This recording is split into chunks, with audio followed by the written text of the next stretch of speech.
vai continuar a mesma regra, que é até a quarta geração, a iniquidade dos pais, cai sobre os filhos? Não cai, a não ser que os filhos, se você confessou, abandonou, pediu perdão, reconheceu suas falhas, recebeu essa purificação do sangue de Jesus, não cai sobre os seus filhos, a não ser que eles façam o mesmo pecado. Aí a partir deles começa a influência sobre as gerações, se as gerações deles odiarem ao Senhor, abandonarem a palavra de Deus, fizerem o errado, entendeu? O mal só se propaga através do próprio mal. Mas podem colher as consequências. Sim, podem colher as consequências, muito bem colocado. Consequências no sentido material, né, emocional, físico, sim. Entendeu? Mas das próximas gerações, não. Não, a não ser que o seu filho repita a mesma iniquidade. Aí sim, se perpetua. Tá bom? Se estiver longe do Senhor, pode ser que se perpetue, porque o cara está nas trevas. Aí o inimigo tem legalidade por ascendência. Vocês estão entendendo, gente? Se eu estou na luz, se eu estou em Jesus, e se eu estou na obediência à lei de Deus, a maldição não se propaga. Mas se eu estou na desobediência, quebrando a lei de Deus, o mal entra em ação. É isso que nós aprendemos naquela palavra sobre a maldição na Bíblia. Se lembra que eu preguei numa ceia? Todo mundo ficou assim meio horrorizado, né? Mas era para chocar mesmo. Porque é o que a Bíblia ensina. O conceito de maldição foi criado dentro do contexto do povo da aliança. Como? Com a quebra da lei de Deus. Vem a punição. O mal entra em ação. Deus permite que isso aconteça para quê? Para que a pessoa se quebrante, corrija, conserte e volte para os caminhos do Senhor. Ou então, muitos não se arrependem, endurecem o coração, alguns deles são destruídos debaixo da maldição. Entendeu? Infelizmente, como foi o pecado de Acã. O pecado de Acã ali foi mortal para ele e para a família. Até os animaizinhos sofreram junto. Está lá em Josué. Ok? Todo mundo entendeu, gente? Isso é muito sério essa questão aqui da legalidade, da jurisdição que a gente pode dar ao inimigo. Bom? 2.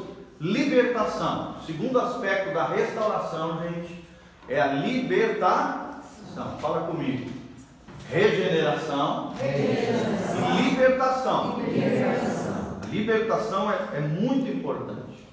Tá bom? A libertação pode ser melhor denominada como o padrão de aconselhamento na libertação. Nós vamos entender um pouquinho. Este processo se resume em um aconselhamento específico, né? Onde se aplica de forma inteligente o conhecimento e o poder do sacrifício de Jesus Cristo, lidando com a história pessoal, geracional, territorial e o estilo de vida da pessoa em questão. Vocês estão vendo, gente? Afeta em 3 esferas. Pessoal, pode ser só a pessoa, só afetou ela, pessoal. Geracional, essa característica aqui, essa maldição parece que está se perpetuando ao longo das gerações. Já é geracional. E territorial, ou seja, foi uma iniquidade que trouxe legalidade para uma determinada área geográfica, gente.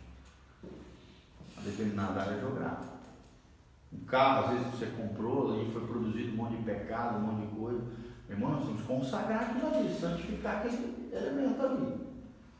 Eu consagro. Todo carro que eu compro, se é usado, meu irmão, eu consagro ao Senhor. Se eu piso numa casa que eu comprei, eu vou lá e santifico, unjo com óleo aquela casa, aquele território ali, onde a planta dos meus pés pisar vai ser abençoado. Mas eu faço uma oração naquele lugar.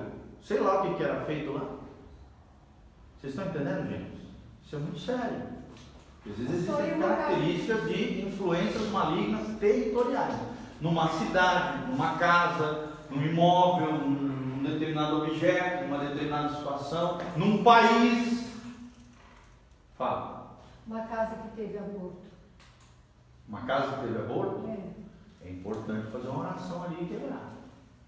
O aborto, ele é a ilegalidade a Moloque, que é um demônio que age, ele traz espírito de orfandade, ele age na parte ginecológica da mulher, ele gera esterilidade espiritual e física.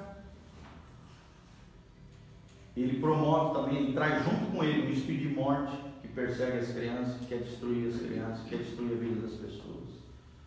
Porque é um demônio que se alimenta de crianças, se alimenta do sacrifício humano. É um demônio muito forte, muito malvado. É muito forte. E ele traz uma série de consequências na vida da pessoa. E também uma casa, também uma pessoa se enfocou, se matou também, né, pastor? Também mesma coisa. Espírito de morte que está agindo ali. Tem que ir lá orar e repreender. Pastor, Ungir com óleo a casa, repreender, qualquer coisa nesse sentido, tá? Fala, quem ia falar? aqui. Fala, bem alto, tá? Para ficar registrado. Mas ungir com óleo a casa, não só seria só pessoas, assim, a Não. unção com óleo. Se é territorial, tem que ser a área. E aí geralmente a gente unge os umbrais. O que são os umbrais? As janelas e as portas. Simbolizando aquele lugar. Entendeu? Mesma maneira que no Êxodo, né? Os umbrais das portas eram ungidos com o sangue do cordeiro, que simbolizava o sangue de Jesus. A gente faz isso nas casas com óleo ungido debaixo de uma oração. Entendeu? Com óleo. Só que lembrando, gente, não é o óleo que faz a diferença, é a oração, com fé. E a Não fé das adianta nada. pessoas, né? Exatamente. Porque a parte da impressão assim, que a partir do momento que você começa a usar Olha, isso aí, apenas um elemento simbolismo, simbólico. né? Então, mas aí começa assim, por exemplo, no catolicismo tem usar aquela fitinha vermelha, colocar aqui na criança, porque para espantar, não olhar, né? Aí começa a usar alguns simbolismos, da impressão já que vai fugindo assim, do alvo. Mas, Porque por você, exemplo, na verdade, o óleo ungido você vai encontrar em toda a Bíblia. óleo. É um elemento que não é fora da Bíblia, não é extra Mas eu bíblico. imaginava que seria só A rosa ungida, a aguinha lá que o cara faz, aí já é outra coisa, já é extra bíblico. Tá?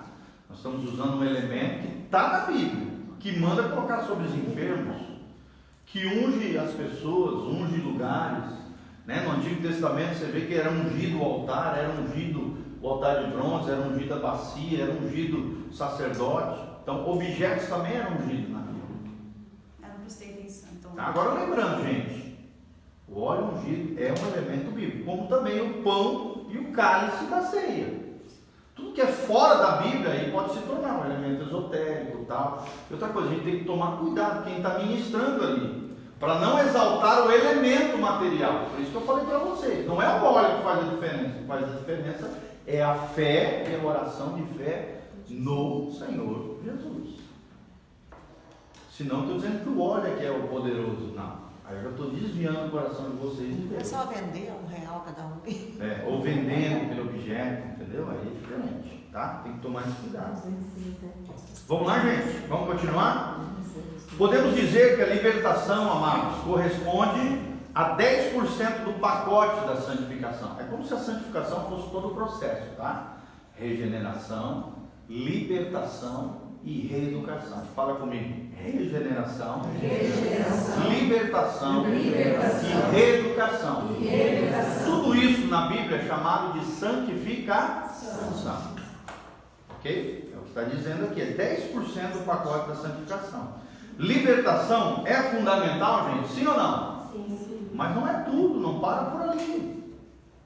Precisa ser enfatizada nas devidas proporções. Tem importância? Sim, mas não é o mais importante. O mais importante é a regeneração e a reeducação. É como se a libertação fizesse a ponte entre os dois, entre o novo nascimento e a conquista da alma, que nós estávamos falando. Entendeu? A libertação é outra coisa. Tem gente que não precisa de libertação. Ela, no ato da conversão ali, ela não tinha muitos envolvimentos, ocultismo, um monte de coisa, um monte de rolo, um monte de confusão. Na conversão, tem gente que é liberto plenamente na conversão, no ato da conversão. Uma vez eu ganhei um cara para Jesus, ele foi no encontro com Deus. No encontro com Deus, ele foi totalmente liberto. Ele era traficante, adúltero, um monte de coisa. No encontro com Deus, ele saiu de lá um outro homem. Pegou aqueles tijolos de maconha, queimou, confessou para a esposa, pediu perdão. Os dois se abraçaram, restauraram a relação e nunca mais ele praticou qualquer uma dessas coisas que escravizavam ele através de um encontro. Ali ele nasceu de novo, dentro daquele corpo. Ele não era crente. Entendeu? Então tem gente que tem uma libertação profunda no ato da conversão, da regeneração. Mas tem gente que não. Tá? Então a gente não pode pegar uma pessoa que ali aconteceu e achar que todo mundo vai ser igual o fulaninho de tal. Não. Cada pessoa tem a sua experiência, a sua vivência, tem a sua história com Deus. Exatamente, sua história com Deus. Uns se envolveram mais, vão ter que ter uma libertação mais profunda. Por isso que a gente faz o mapeamento espiritual. Vocês estão entendendo, gente? O mapeamento espiritual é para isso, para ver até onde ela se meteu. E quais as portas que precisam ser fechadas no mundo espiritual. Ok? Então vamos lá. É importante ter em mente que a ênfase desse livro, esse material que nós estamos aqui, é 10% do todo, né? A libertação, correspondentes ao padrão de aconselhamento na libertação. Como tem sido falado, a ênfase na libertação não é atacar diretamente a exploração demoníaca ou os sintomas de perseguição espiritual latentes na vida da pessoa. Antes sim, é lidar com as causas. Causas aqui é o que, gente? A raiz do problema. Não é com a árvore que saiu para fora da terra, que é o sintoma. É com a raiz do problema. As pessoas vão falar os sintomas para nós. Nós temos que ir aonde? Na causa, na raiz dos problemas. Ok? Então, é lidar com as causas fundamentais, por exemplo, culpas, vergonhas, traumas, né, na infância, na juventude ali, ressentimentos. Gente, isso aqui é uma das coisas que mais pega e atrai demônio. Ressentimento, falta de perdão, ódio, rancor, ok? Iniquidades geracionais, ou seja, pecados que se perpetuam ao longo das gerações, pactos estabelecidos através do ocultismo, portas de carnalidade envolvendo dependência emocional, relacionamentos ilícitos, né? Sentimental, orgânico, sexual. Esse é um aspecto fundamental do pastoreamento. Amém? Chegar na raiz do problema. Não só nas folhas, não só nos galhos, mas na raiz do problema. Ok? A libertação tem por finalidade zerar todo o crédito de injustiça acumulado pessoalmente e geracionalmente. Pessoalmente fala da lei da responsabilidade. Geracionalmente fala da lei da herança. Fala comigo. Lei da responsabilidade e lei da herança. Dizem os especialistas em cura interior e tal, que a lei da herança, ou seja, geracional, é cerca de 30% dos problemas humanos. 70% dos problemas humanos está na lei da responsabilidade. São falhas de caráter, são coisas erradas, escolhas erradas, imprudência, envolvimentos equivocados.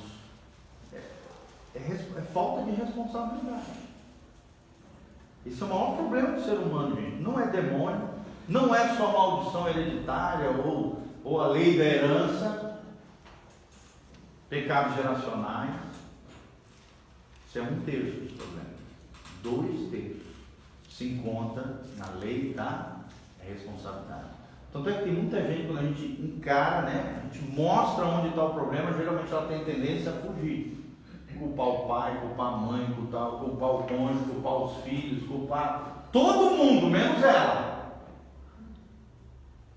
E meu irmão, discipular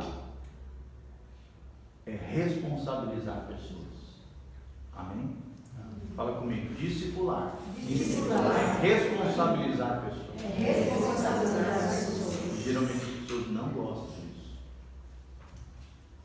É verdade ou não? Quando você confronta alguém com a verdade, é muito raro você encontrar alguém que pega, baixa a cabeça e diz: não, você tem razão, o errado aqui sou eu. geralmente se justifica, se arma. Nós temos uma série de mecanismos de autodefesa, né? Autoafirmação, autojustificação, autodefesa. Tem pessoas que até reconhecem que estão erradas, mas não fazem nada para mudar. Também não adianta nada. Fica só ali. Exatamente. Ih, Rafael, eu já atendi gente assim, não, pastor, eu sei que eu estou errado. E aí sai do gabinete, falou todo jeitinho, mostrou uma palavra. Tivemos ali quase 2 horas falando, ensinando, mostrando. Saiu da porta, depois a gente só vê a história.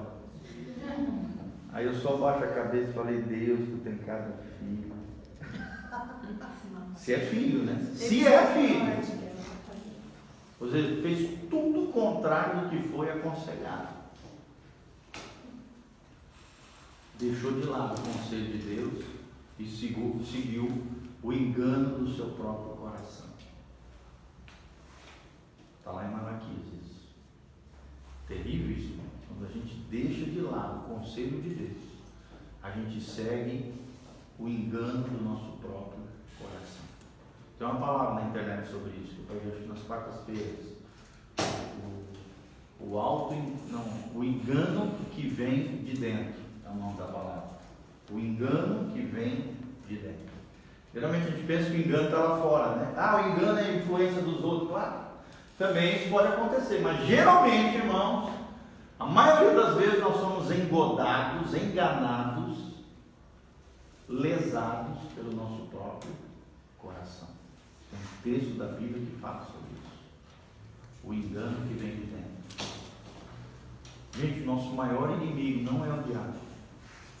Não são os demônios. Não são as pessoas. Queremos culpá-los, né? Pastor, por tudo, né? Hoje o que mais tem no cristianismo é isso, né? Sai, Satanás! Sai, em nome de Jesus! Tudo, coitado do diabo, a costa larga, né? Não tem Isso nada é a culpa de tudo e de todos, porque é muito mais fácil responsabilizar o diabo do que assumir a própria responsabilidade.